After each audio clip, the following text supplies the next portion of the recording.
Dieu a été une représentation symbolique, je pense pour moi, d'une grande conscience universelle, mais que les êtres humains n'arrivaient pas à définir exactement, précisément.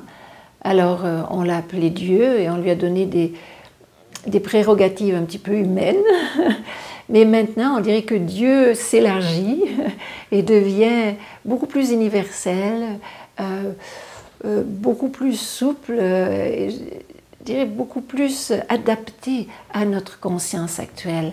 Donc Dieu n'est pas quelque chose ou quelqu'un de placé sur un nuage quelque part qui regarde les péchés que nous faisons, pauvres êtres humains, mais c'est plutôt une grande conscience universelle dont nous faisons partie.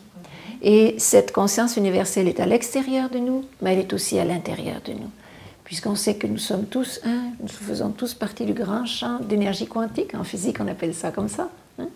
Et cette grande conscience, intelligence, bon, Dieu on le sait, on nous l'a dit, tout amour, bon, c'est ça, cette grande conscience qui est universelle, qui est tout amour, toute intelligence, toute beauté, toute création, cette grande conscience, pendant un certain temps on l'a appelé Dieu, c'est une façon de l'appeler Dieu, bon c'est correct, c'est pas faux. Mais là, maintenant, on la voit peut-être d'une façon plus large, au-delà des dogmes, au-delà des systèmes de croyances. On pourrait dire que Dieu est partout, autour de nous, en nous. Si on veut utiliser le terme Dieu, mais on peut utiliser d'autres noms, ça n'a pas d'importance. Ce qui est important, c'est la réalité qui est derrière le nom en tant que tel. Et cette réalité, on est en train de la découvrir de plus en plus, comme faisant partie de notre vie.